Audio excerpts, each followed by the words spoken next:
Hey guys, welcome to my video. My name is Dr. Tom LaHue. Welcome to my channel. And as always, in the description below is a link to my website, tomlahue.com, where you can book Enneagram coaching appointments. Also, there's information about the certificates I offer in Enneagram coaching. I'd love to see you enroll in one of those and study with other people around the world. And thanks to my patrons, I really appreciate your support over on Patreon. I know you don't have to do it, and I just appreciate it. All right, so we're going to be talking about type 6s today. And we're going to be looking at the book, The Enneagram Guide to Waking Up by Beatrice Chestnut. What a great book. Okay, and she has this little introduction, like a little story about each type. And then she has a checklist. And that's what we're interested in, is getting to that checklist. And of course, you can see I've written some notes down to help me in my preparation.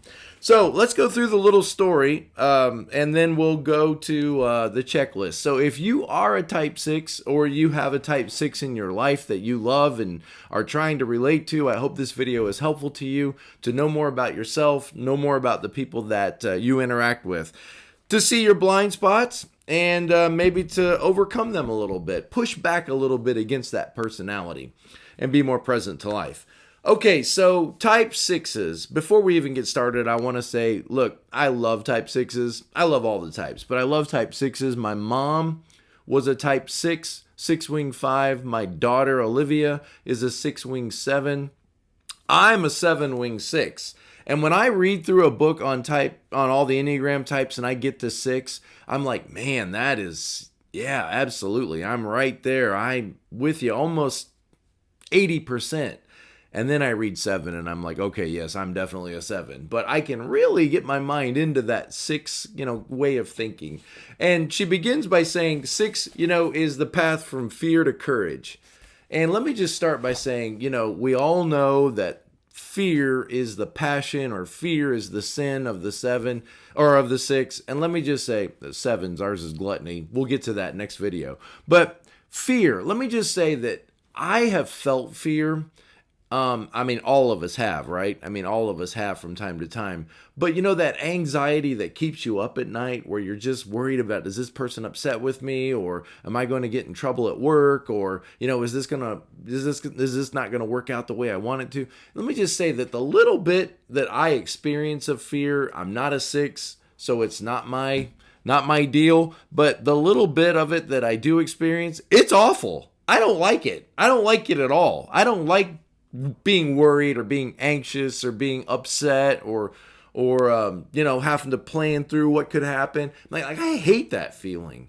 That is an awful feeling. It is like a wave. It feels like a wave of just like this gray darkness. And it's like, oh man.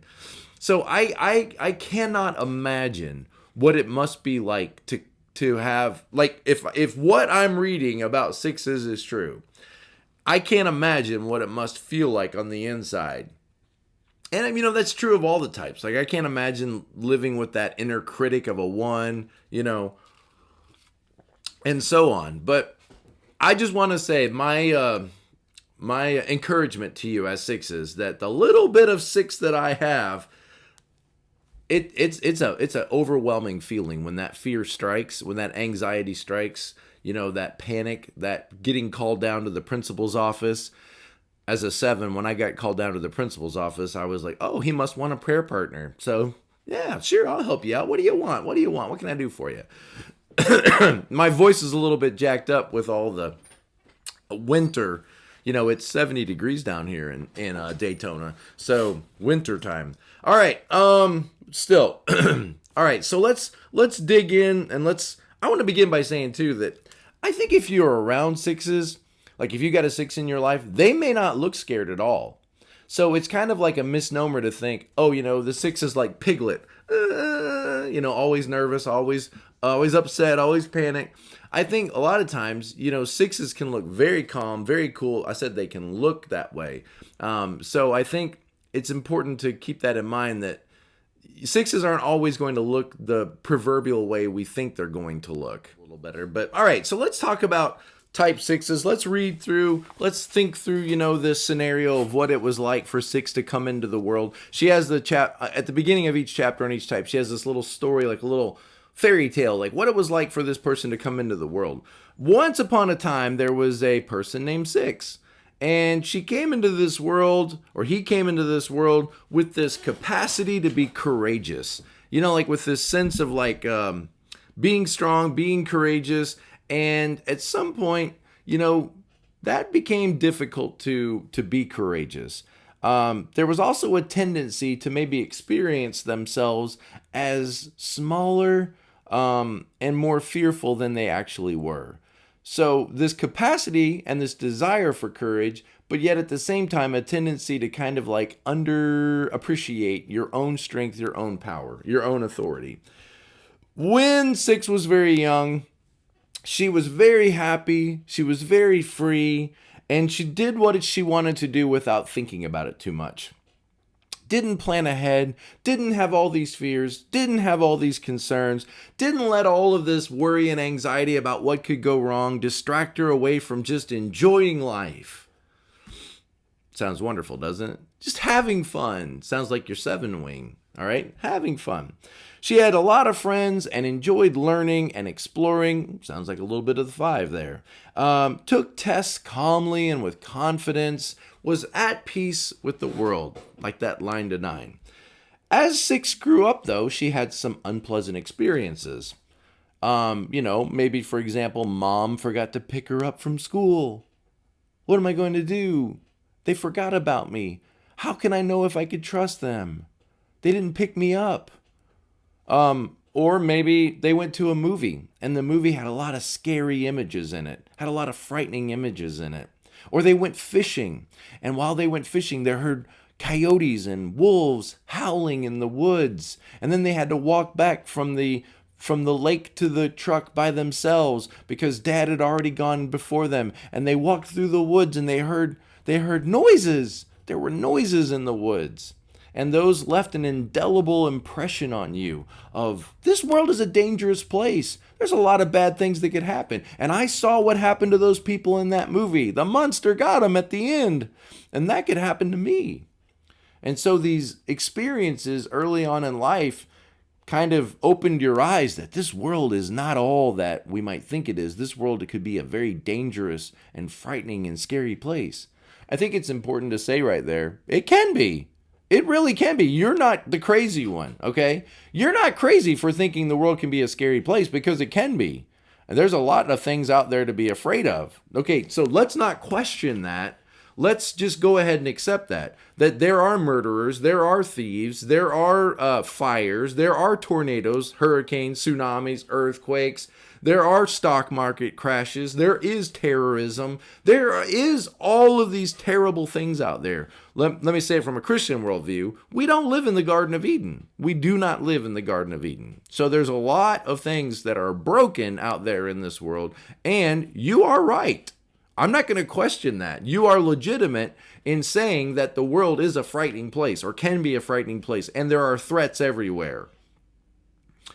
Where the pushback is going to come is, does it help you to stay focused on them all the time? That's kind of where this is headed, okay? Does it help you? You feel like it's helping you, but is it really helping you to try to manage all of those risks and explore and focus on? What you focus on is what will probably grow in your life. What you focus on is probably what will develop. Looks like my camera's a little bit. I really focus a lot on being high tech. You guys can tell that. All right. Okay. So, she started noticing all the things that could go wrong. And 6s are very aware of their environment. We all kind of scan our environment, and I think we scan them for different things. And I think 6s, scan their environment for all the things that could go wrong, for all the potential problems, for all the potential threats. I want you to see that, if you tend to be a problem solver, which 5-wing 6 is called a problem solver, 6s are problem solvers. If you tend to be a problem solver, then you tend to frame things as though they are problems. Something for you to pause and think about. Think about that line to 9. Okay, 9s do not want problems. 9s don't want there to be problems. They don't want to cause problems. They don't want to deal with problems. And sometimes 9s need to wake up and engage and see things that are problems as problems and then get busy trying to deal with those problems. So that's 9's problem. We'll get there later. But I just want you to see that line between 6 and 9. 6s tend to see things that aren't problems as though they are problems, which then makes them a problem. 9s tend to see problems as though they're not really a problem. This really isn't a problem. This isn't something that I need to deal with. This isn't something that concerns me. I just want you to see that there's some kind of like connection there about the way the way you frame things in life. It might help you as a 6 to see and notice, without judging yourself too harshly, noticing that I do maybe tend to turn things that aren't problems into problems. I tend to have these glasses on that look at things as though they're problems, and that could become somewhat of a problem in life. And the people that are trying to relate to you, or the people that are trying to be close to you. So 6s tend to go out and notice all the things that could happen, all the bad things that could happen. And there's a good side to that. I mean, because of that, you tend to come across as a very concerned person. That's a good word for 6s, concerned. Vigilant. And you might even pride yourself on this, like, I'm a vigilant person. I'm a very, concerned person. I'm a very aware person. And there's a good side to that. I'm going to call you when I need a babysitter because you're going to pay attention. It's like, not on my watch. Not on my watch. Nothing will happen to this baby on my watch. You can count on me, Mr. Tom. And I think that has a really good strength about it. And it is appropriate in that situation when you're babysitting a child or when you're shepherding a little group of, people around or kids at a playground or something. That has a really good, but it's just all the time that could become problematic. So noticing all the things in the world that could go wrong and watching out for those things the bad things that could happen, and viewing the world from that lens all the time, or most of the time, or much of the time, as a dangerous and scary place. The world is also a wonderful place.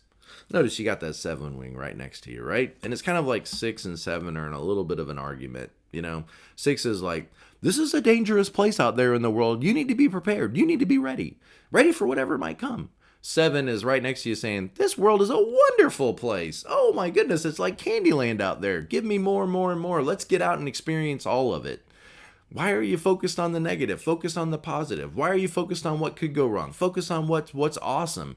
Go out there. And I think blending that line is the goal. 7s need to lean into that 6, and 6s need to lean into that 7, and learning to blend that thinking a little bit better would be good for both of us.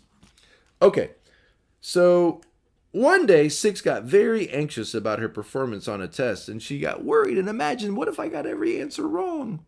Which, if you panic too much, you probably will get every answer wrong. You can become a little prophetic if you're not careful. The things that you imagine that could happen, could happen because you get frozen. That fear response, right? Of fight or flight or freeze.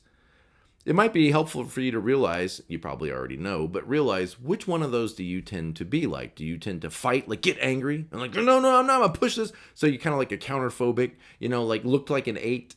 I got to push these threats away. Or are you kind of a flight, like I got to get out of here. Like I need to withdraw. Like I need support. I need to move toward other people to help me deal with all this. Or freeze, just like stop. Might be helpful to kind of realize, that in the middle of that certain failure, I just freeze. Well, and then probably you will do bad on the test in that panic state. When your mind is anxious, let's put it like this. When your mind is relaxed, okay. Your natural state of where your brain wants to be, I believe, is in a relaxed state. Let's say up here, like, okay, at peace with the world, and maybe as a 6, a little vigilant, but at relative ease and security, at feeling like everything is okay. All of us, our natural state is to want to get to that place. But when you're anxious, and when you're worried, And when you're panicked, or when you're angry, or when you're frustrated, when you're upset, it affects the way you view the world around you and the way you interact with people and the way you see things. Things feel more problematic here. It's hard to solve problems when you're in this anxious state. It's hard for you to like be in your wisdom state when you're in your anxious state. You know as well as I do, right? Like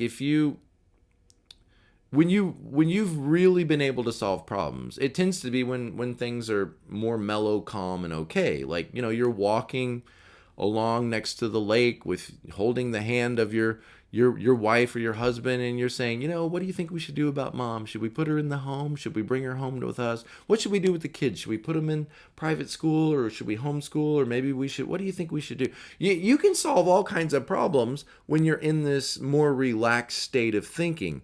But when you're in this panic state, it's sometimes overwhelming, and sometimes you become rash in your judgments, and you become like argumentative, and you become like you become like attack and defend in this kind of state of thinking. And I think it might be helpful for you to realize, like, my goal here at times is not to try to deal with the problem. Sometimes my goal is to move away from the problem and relax my thinking, because if I really want to be able to solve problems, I need to get more in that wisdom state of mind rather than that panicked, state of mind. When you're feeling all that anxiety, and when you're feeling all of that stress, and you're feeling all of that tension, you've probably taken it as a clue or as a cue. I'm not sure which way to say that. As a cue that I need to focus on this. Of course I need to focus on this because I'm feeling anxious about it. And you tend to observe that emotion as though it's telling you, you need to focus on it. I'm feeling nervous about this, so I need to focus on it. What if you retrained your brain a little bit? What if you started to read that cue as, I'm getting anxious about this, I probably need to back away for a moment. I need to focus my attention on something else. No, I got to stay vigilant. Okay, remember, you make your best decisions when you're in a more relaxed state of mind. So I need to focus I'm getting way too anxious. I'm getting way too worked up. I'm getting way too, about this. If possible, how could I move away from this for a moment? Focus my attention on something else, maybe take the dog for a walk. And a lot of times, what happens when you relax your thinking and you relax your state of mind? The answer just kind of comes to you. When you're not like chasing so much a solution, sometimes the solution just pops up. You've had this experience where you just go out and walk the dog and you're like, oh, you know what? I should just call Bobby. Bobby said he loves to do that thing. I should just call him. Why didn't I think of that? And you probably wouldn't have got there when you're in that, I got to do something right now. I got to figure this out right now. I need to call. I need to. Okay. All right. So sometimes you become suspicious of people. What are their intentions? Are they planning to turn on me? Are they trying to wait till my guard is down and then they're going to turn on me? I want you to see that sometimes your suspicions are warranted. Sometimes they are. Okay? Let's just say maybe 20% of the time. It is wise to be suspicious. Especially if people give you a real reason, to be suspicious of them. But I want you to see that sometimes when you are suspicious of people and you are questioning their intentions, they will pick up on that. And it will affect how they now interact with you. And they will probably then start to behave in ways that, in your mind, confirm your suspicions. Because when I show up, okay, let's say we sit down together to play a game. And we have a stack of cards. And I play a play card. And I set it down. And then you go, oh, wow, Tom played a play card. I think I'll play a play card. All right? And then I say, Oh, okay. You played a play, Susan played a play card, so I think I'll play another play card. And we just had the best time, play cards all day long. Well, let's change the scenario. What if I play a play card and in your mind you think, I'm not sure what Tom's up to, but I'm pretty sure he's up to something. So I'm not going to be fooled by the fact that he just played a play card. So I'm going to play a fight card. Fight. And so you play a fight card. Because I'm up to something. I played a play card like I played with everybody else. But I'm up to something. I'm trying to get your guard down so that I can get the best of you. Because you've learned, that this world is a dangerous place and people can't always be trusted. And so when Tom plays a play card, you're going to be prepared. You're not going to be fooled.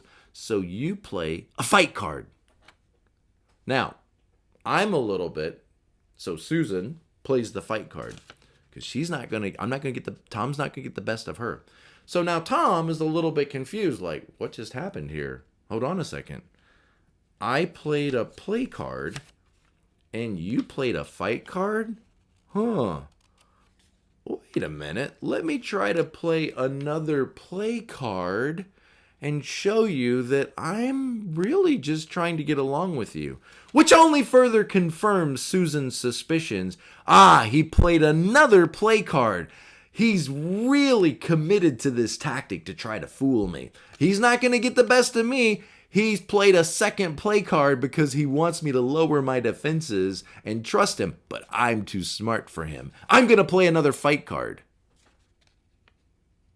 Which only makes me, Tom, feel like something's not right here. Something's off here. I don't understand what's going on. I keep playing play cards like I do with everybody else, and I keep getting a fight card back from Susan. Okay, it looks like Susan wants to fight, so you know what card I give her next? I give her a fight card. And Susan goes, aha! Ha! See? He was gonna play a fight card all along. Now, I do that little scenario to show you that sometimes your concern, your questioning of intentions, your hypervigilance might at times bring about the very scenario that you are afraid of. Is now people are questioning you and people are fighting with you and people are now turning against you. And it all started with you being afraid they would turn against you. You were afraid that they would turn against you, and now it's happened, which only in your mind confirms that you were right to suspect them all along. But from the other person's point of view, it was like, what did I do? Why are you questioning me all the time? I'm actually trying to help you here. What? A fight card? Whoa. Well, I guess you want to fight, so okay. All right, I hope that gets some wheels turning in your mind and maybe helps you see things from our point of view. And which is the best I can do, right? Is help you to see things from someone else's point of view. Okay. All right, so as 6 grew older, she began doubting the intentions of others. She imagined all the bad things that could happen. She became paralyzed. Again, there's that feeling. Oh, it's terrible. I've only had waves and pangs of fear. I can't imagine if my actual, passion was fear, because what little bit of fear I experience feels terrible. So, okay. Paralyzed with fear and doubt, wanted to feel safe and carefree like you did when you were a little child, like you did when you felt protected, when you felt secure and safe. But it doesn't seem possible anymore. This world is a fundamentally dangerous place, which I agree with you. I think it is. The only thing that seemed to help was to imagine that's a lot to do. That's a lot to fill your mind with. To imagine all the bad things that could happen and then work to make sure they don't. I just want you to hear that for a second. What is the focus of your mind? Are you focusing your mind on positive things or negative things? Okay. you know, negative things. But it's in a goal to keep me safe and to protect my, I know, the goal is great. The goal is fantastic. The goal is wonderful. No one's questioning what your desire is here. It's just, I want you to see that the focus of your mind is on all of these terrible things. And when you focus your attention on something, chances are you'll probably arrive at that. Chances are you'll probably, what you set your intention on is what you're likely to produce in this world.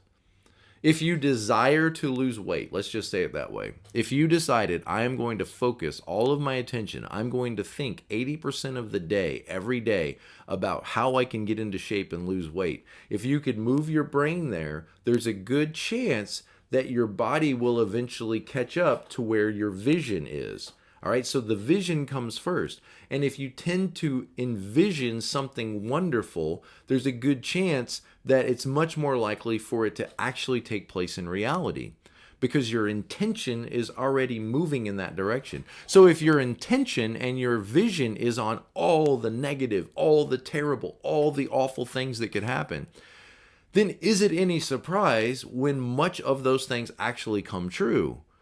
I'm not saying you're making reality happen. I'm just saying you tend to set your mind on something, and then is it any surprise when, those things that you've focused your attention on actually then do become reality, or are seen in your reality? I hope I'm making sense to you. I know I don't say it perfectly, but I'll say a nice sixth thing right now. We're in this together. I'm here to help you. We're in this together, okay? And we truly are in this together. All right, so she tried to address the threats by preparing for the worst. Very inventive and resourceful, consumed by fearful thoughts, preoccupied with planning, managing all the threats. I remember somewhere along the way I read this statement that sixes have an obligation to doubt. An obligation to doubt. It's kind of like if somebody is trying to pull the wool over my eyes, I need to doubt them, because the worst feeling is they got me. Oh, they got me. I knew it. I knew it. I knew it. And I didn't listen to myself. I knew that that's like the worst feeling, I think, for sixes is, I should have had my guard up and I didn't. I let my guard down and they got me, and I knew it. I knew it. I knew it. I knew it. I knew it. Ugh. It's like you can manage the threats if you can perceive them as threats. But if you didn't perceive it as a threat, like shame on me. Shame on me. They got the best of me. Why did I ever let my guard down? I was foolish for ever thinking and letting my guard down. Okay, I want you to just, okay, maybe I'm close, maybe I'm not so close, but that's what I think is going on. All right, I just want you to see that, like, it's hard to really get close to and love somebody and have intimacy with somebody who always has their guard up. Okay, because a lot of people want you in their fort, but there's this part of you that's like, yeah, when they get me in their fort, that's when they're going to turn on me. That's when they're going to get me. Like, I just want you in my fort. Okay. I might not be a perfect brother. I might not be a perfect father. I might not be a perfect son. I might not relate to you perfectly, but rest assured, my intentions are to keep you in my fort. And it can be exhausting for us on the other side when we feel like we have to continually affirm our commitment to you.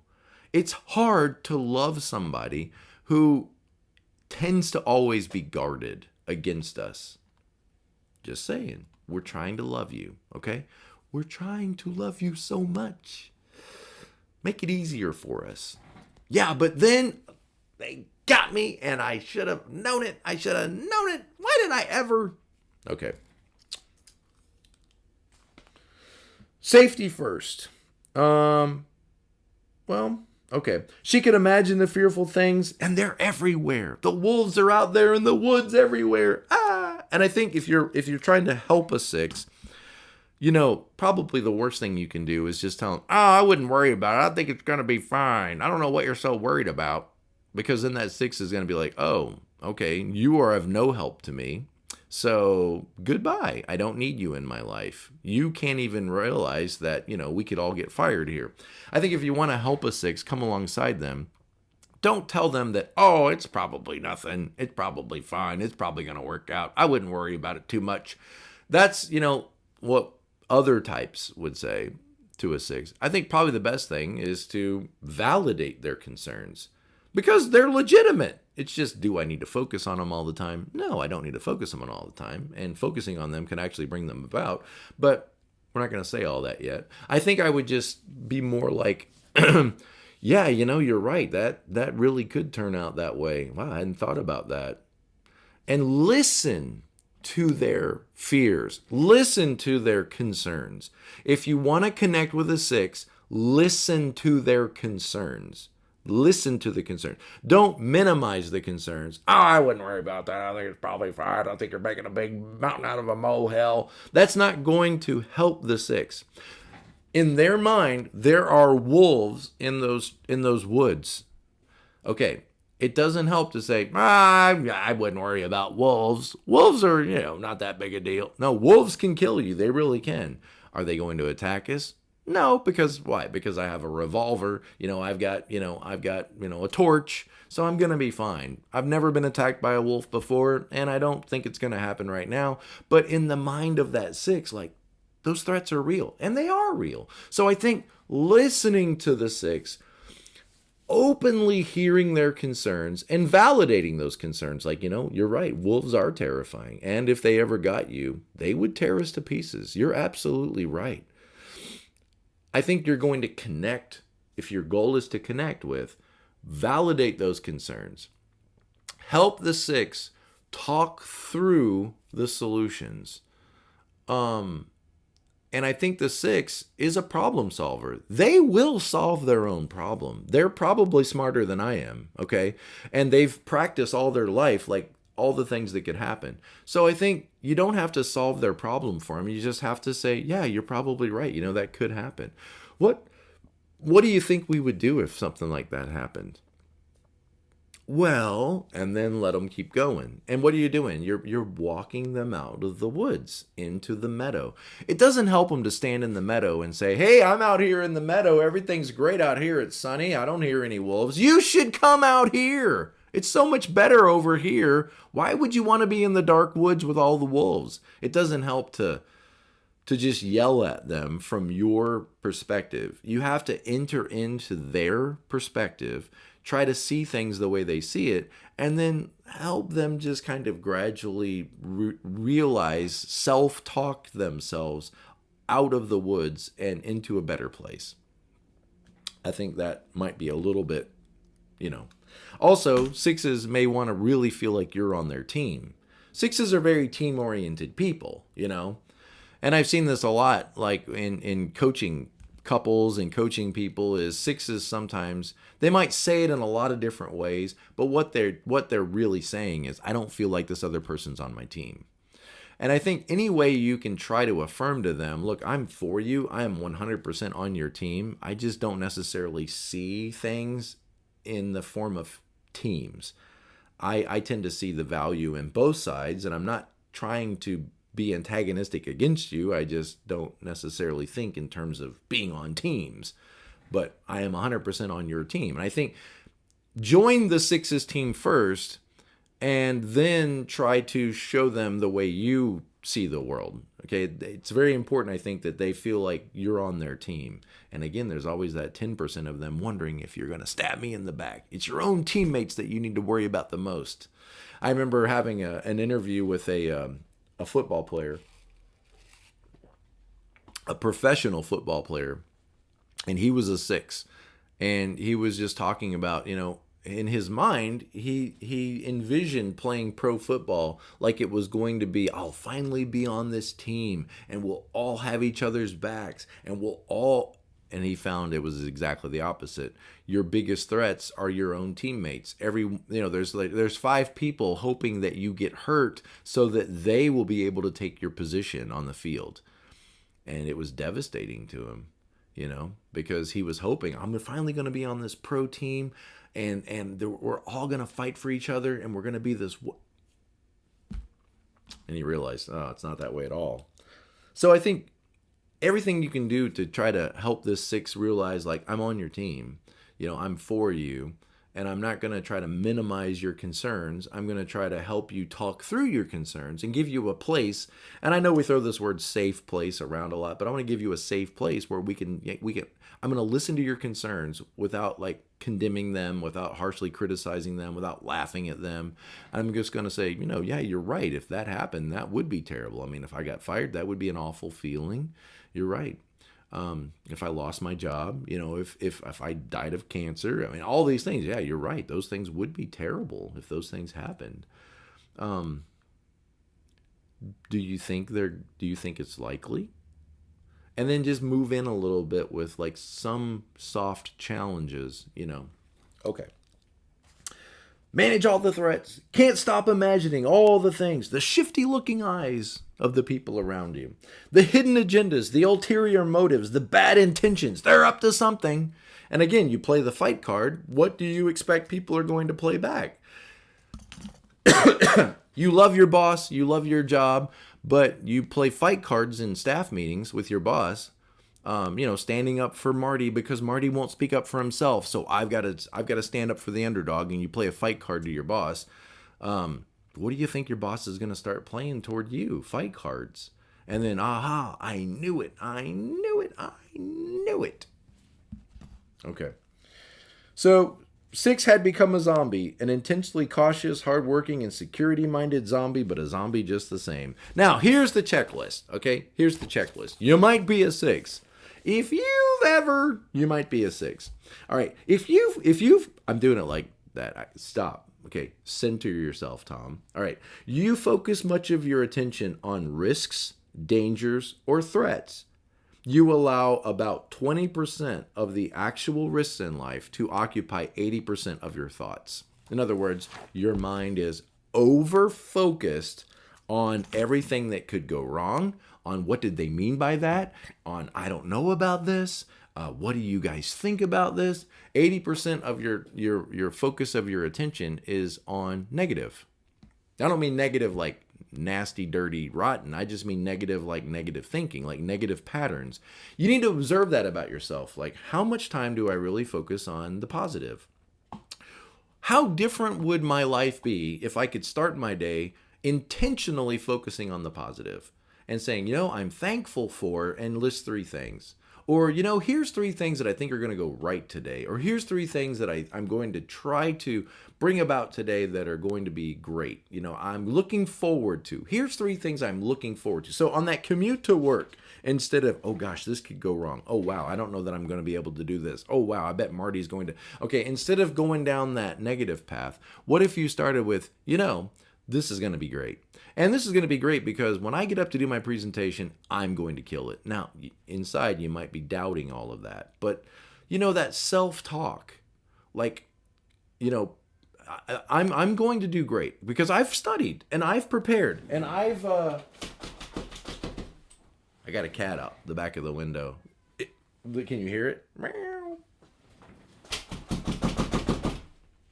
We'll see if that helps. Some of you are like, don't do that to the cat. It's a cat. All right. If I open up my back window, it's just Florida out there. It's like all palmetto bushes and all that stuff. One day I'll have to do with no curtain. Okay. So I just want to ask you this question. I want you to think about it. Is it always productive to think in this way? Now, it's productive in like managing risks, but what if your goal was to increase production? Okay, let's just switch there for a second. What if my goal is last year I sold 500 widgets and this year I want to sell 700. Okay, so now look at how now my thinking is moving in that direction. Like, what do I need to do to double production or to increase production or to be more effective? That's very different than what do I need to do to not fail? What do I need to do to protect myself? What do I need to do to make sure that nothing bad happens? Look at how the mind moves. So is it always in my best interest? Is it always productive for me to occupy the vast majority of my thinking with all the worst case scenarios? I know you don't do this all the time. So I know I speak in like as if I speak as though I know things. Okay, but I know that I can't put myself fully in anybody else's shoes. You worry about not anticipating potential hazards. You try to forecast all potential problems so that you can prevent them or be prepared to manage them. And again, there's that idea like, I should have known. I knew it. I felt it and I pushed it down and I tried to just suck it up and believe the best and I knew it. And there's this like frustration with yourself, like I'm obligated to doubt and I didn't listen to my own voice and doubt it like I should have. Ooh. You worry about not anticipating potential threats. Like not only are there threats out there that are true, but you worry like there's a threat of not taking the threats seriously enough. Wow, that's got to be exhausting. It's got to be exhausting to be inside that head of yours. Wow. I worry about not worrying enough about the right things to worry about. I remember as a kid, I would think, I want to go do such and such. I'm a 7. I'm going to get my bike. I'm going to take a couple of dollars. I'm going to go across the busy highway. I'm going to go get candy. That's a normal Saturday for me as a 12-year-old. And here's my mom. Now, wait a minute, Tommy. Stop and think now. Her favorite words. Stop and think. Now, that's a very busy highway. Maybe you should go over to this other place instead. Stop and think. It's always like, yeah, but the bad side is her other favorite phrase. Love my mom. I love her to death. And in a lot of ways, she kind of balanced me out in some ways because I needed to hear that and I needed to think about that. Like I could get run over by a truck. I could get expelled if I said this out loud. I could end up, scaring my girlfriend away if I actually wear this outfit. It was helpful, but it's just, I noticed the framework of her thinking was vastly different than mine. This is going to be great. People are going to think it's wonderful. It's going to be hilarious. It's going to work out fine. I'm going to go after it. There's my thinking as a 7.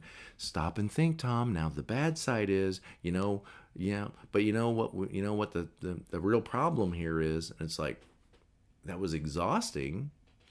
Now, on the other hand, she was valedictorian of her class, and I graduated from high school. I did graduate from high school. Mom was a valedictorian, so in some ways, it works for you. And when it works for you, you keep after it.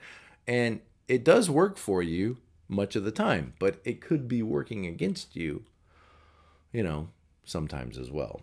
And knowing the difference when your personality is working for you and working against you, that's really what maturity, I think, starts to look like when you realize, oh, wait a minute, this really isn't anything I need to go 6 on. I think I'm just a 6 feeling 6 things, and I need to just let that go a little bit and realize that things are going to be okay.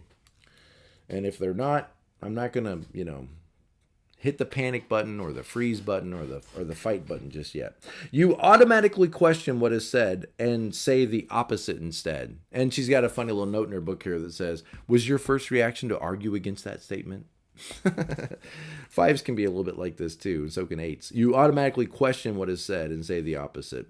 What are they not telling us? 5s want to know what they're telling us. 6s want to know what they're not telling us. You habitually stay vigilant and concerned. Good. That's a good thing. It's exhausting. It's got to be exhausting to be on guard all the time. It's got to be exhausting. And it's not even always productive. It may not always be productive. Scanning for potential problems. This makes you feel more tense and anxious than most people. In other words, you get that anxious, tense thinking, right?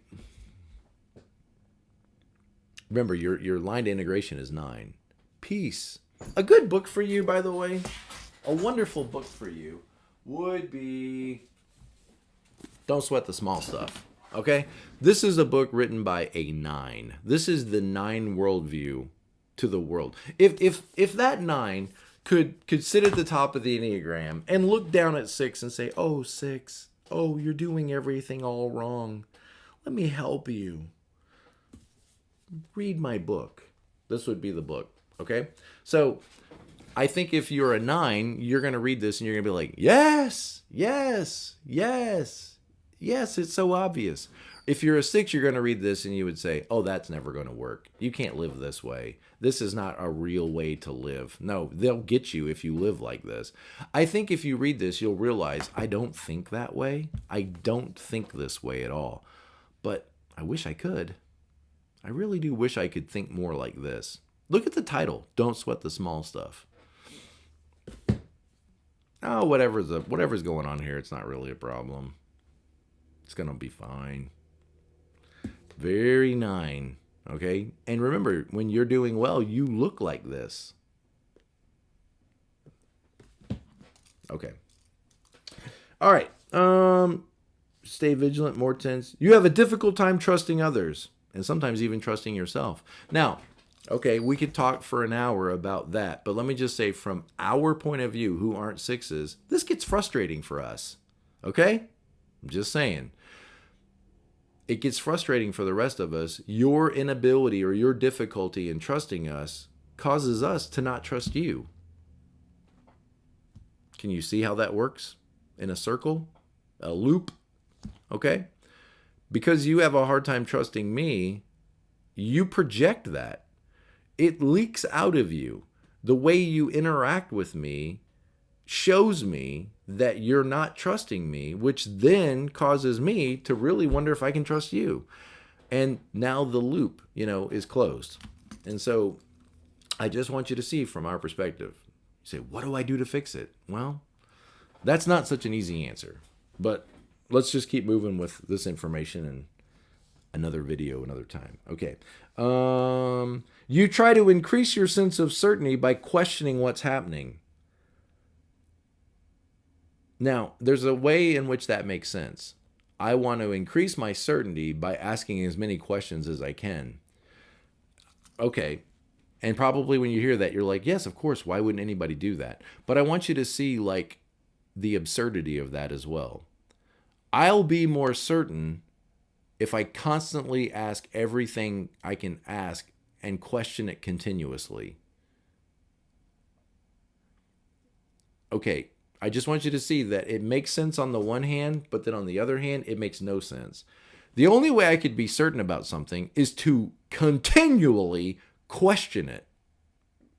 Okay, well, if you continually question it, you're never going to be certain about it because you're continually, yeah, but what about this? And what about this? And what about that? And what about the other thing? And what about the other time? And what about, and it's like, okay, at what point is it not continual anymore? And okay, I now have come to the point where there's not one more question to ask, and now I'm 100% sure.